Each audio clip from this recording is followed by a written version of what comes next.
Assalamualaikum warahmatullahi wabarakatuh. Good morning, my student. How are you today? I hope you are fine. Today we will learn about procedure text.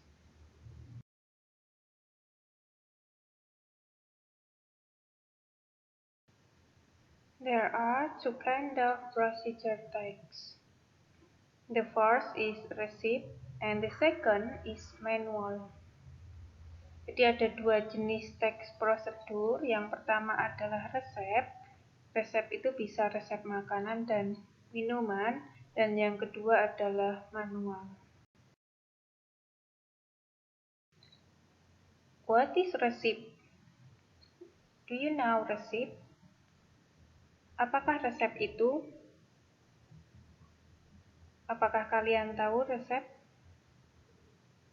Ya, resep itu adalah a list of ingredients and a set of instructions that tell you how to cook something. Jadi resep adalah daftar bahan-bahan dan petunjuk yang menceritakan cara memasak sesuatu.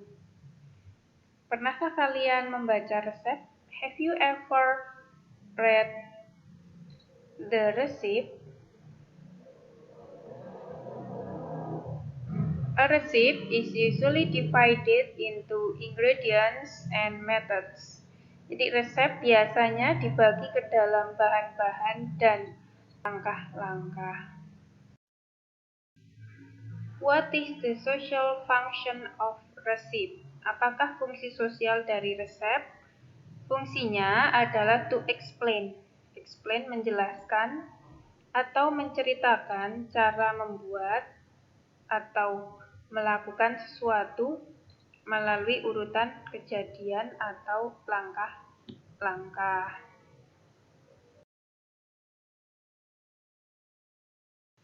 Generic structure of procedure text about receipt. The first is aim or goal. Jadi struktur dari resep yang pertama adalah tujuan. For example, contohnya, how to make fried banana. Nah, ini cara membuat pisang goreng. Nah, itu adalah bagian tujuan, biasanya ada di bagian judul teks. The second is material or ingredients. Yang kedua, struktur teksnya adalah bahan-bahan. Nah, seperti alat, misalnya egg, kemudian vegetable oil. Nah, contohnya adalah telur dan minyak sayur. And the last is steps or methods. Yang ketiga, strukturnya adalah langkah-langkah. First, pertama, wash the tomatoes. Cucilah tomat-tomat itu. Jadi yang namanya prosedur teks itu langkah-langkahnya ada 3. Apa saja anak-anak? Yang pertama adalah goal or aim. The second is material or ingredients, and the third is steps or methods. And then the language feature of procedure text. Unsur kebahasaannya yang pertama adalah noun or noun groups, kata benda atau kelompok kata benda. A noun is a word that function as the name of some specific things or set of things. Noun or noun group in recipes are used in the list materials or equipment. For example, bowl, price, glass, and etc. Jadi unsur kebahasaannya dalam resep yang pertama adalah kelompok kata benda, yaitu adalah kata yang berfungsi sebagai nama dari benda yang lebih spesifik. Benda atau kelompok benda dalam resep itu digunakan untuk mendaftar bahan atau perlengkapan. Contohnya, mangkok, nasi, gelas, dan lain-lain. And then the second is conjunction. Conjunction is a word to connect clauses or sentences or to coordinate Words in the same clause conjunction in recipes are used to show chronological order.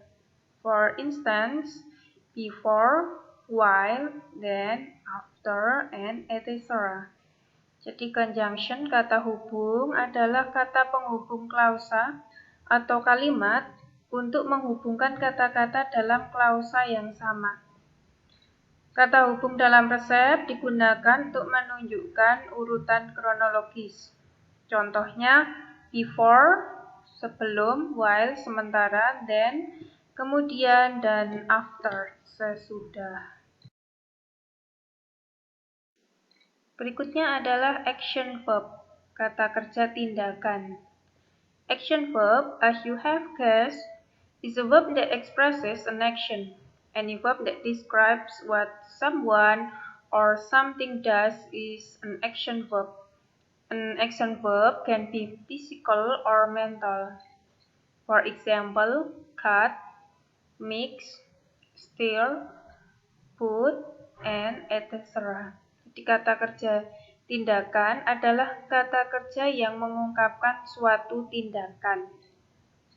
Beberapa kata kerja menggambarkan bahwa seseorang atau sesuatu itu dilakukan. Itu adalah kata kerja tindakan. Contohnya ada cut, ya potonglah, mix, campurlah, stir, aduklah, dan put, masukkanlah.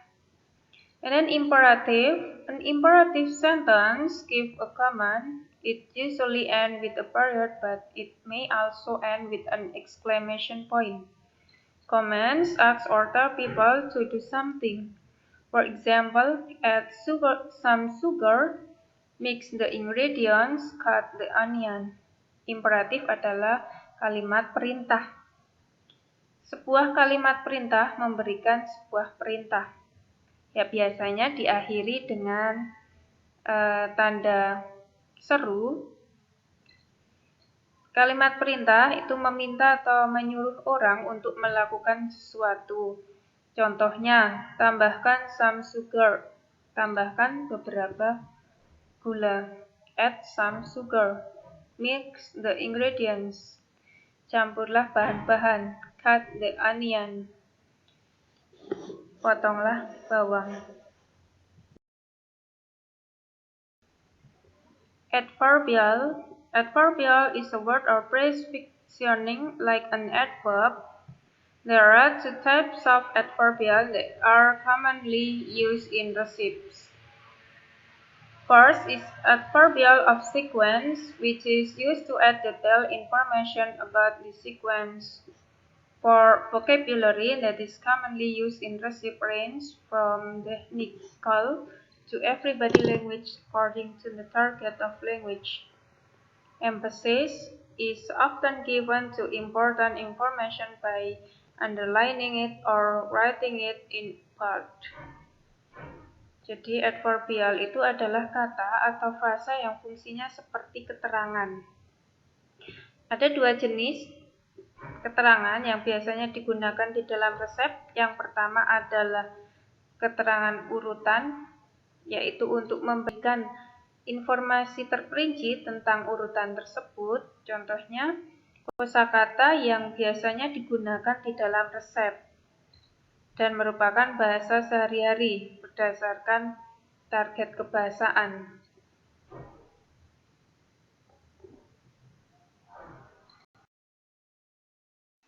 Here is the example of recipe.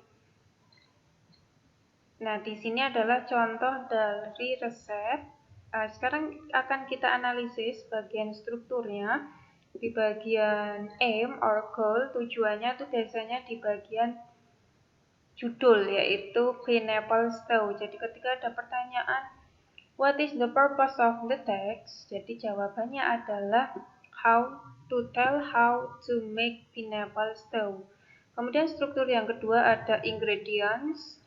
Itu adalah bahan-bahan atau material, dan langkah-langkah ketiga, steps, itu adalah di bagian direction. Nah, tentunya anak-anak sudah paham ya struktur dari teks prosedur ya tentang resep.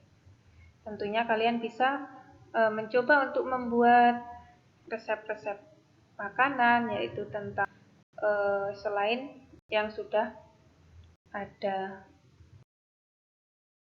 Setelah tadi kita mempelajari tentang prosedur teks, tentang resep, yang kedua adalah manual.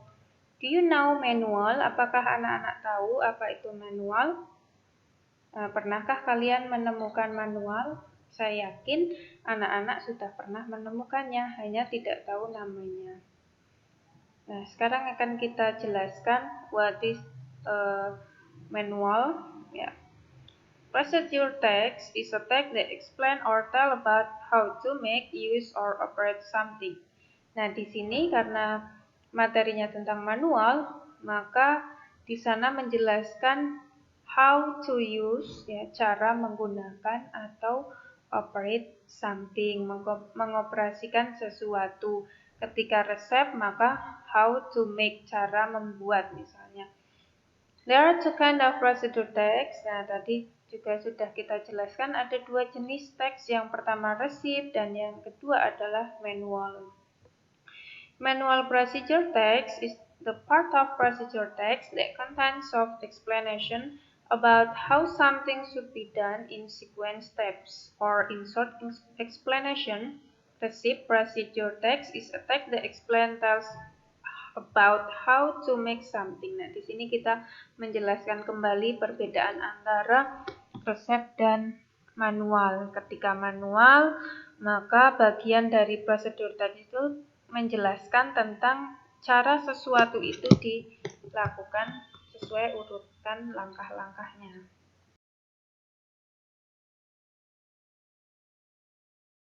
Untuk tujuan dari teks prosedur manual itu juga sama. Yang pertama adalah tujuannya to describe, ya, untuk mendeskripsikan cara sesuatu itu terjadi berdasarkan urutan langkah-langkah. Yang kedua, to provide a series of steps in sequence that explain the reader, and the last, to tell the steps of doing something, menceritakan langkah-langkah dalam melakukan. The generic structure of procedure text antara tujuan antara manual dan resip itu hampir sama. Yang pertama ada aim or goal, kemudian yang kedua ada material or equipment, dan yang ketiga ada langkah-langkah. Untuk unsur kebahasaannya, yang pertama menggunakan simple present tense. Yang kedua, imperative sentence. Tadi sudah dijelaskan di awal. And then connective, kata hubung, dan adverb, keterangan. Contoh dari manual procedure text. Nah, ini di sini ada contoh dari teks prosedur. How to use an electronic iron. Cara menggunakan setrika listrik. Bahan-bahannya ada setrika, ya. Kemudian langkah-langkahnya, colokkan kabel setrika ke dalam saluran listrik dan tunggulah sampai setrika itu menjadi hangat. Kemudian yang kedua, tempatkan pakaian pada tempat setrika. Yang ketiga, gunakan setrika untuk menyetrika permukaan pakaian. Nah, ini adalah contoh manual. Bagaimana anak-anak? Apakah kalian sudah paham? Do you understand? Jadi teks prosedur ada berapa? Teks prosedur itu ada dua. Yang pertama adalah resep, ya, resep. Resep itu bisa tentang resep makanan maupun tentang resep minuman. Kemudian yang kedua adalah manual. Manual itu misalnya cara menggunakan setrika listrik, cara mengecas HP, cara mengambil uang di ATM, dan lain sebagainya. Kemudian untuk tujuannya to tell how to, menceritakan cara, bisa menggunakan, use, bisa make, membuat, ya. Kemudian untuk unsur kebahasaannya tadi ada kalimat perintah, ada menggunakan simple present tense, menggunakan konjungsi, dan sebagainya. Kemudian untuk strukturnya itu ada, yang pertama adalah goal or aim, tujuan itu biasanya ada di bagian judul. Kemudian yang kedua adalah material atau bahan-bahannya. Dan yang ketiga adalah steps, yaitu bagian langkah-langkah. Ya, terima kasih anak-anak sudah mengikuti pembelajaran pada hari ini. See you next time. Assalamualaikum warahmatullahi wabarakatuh.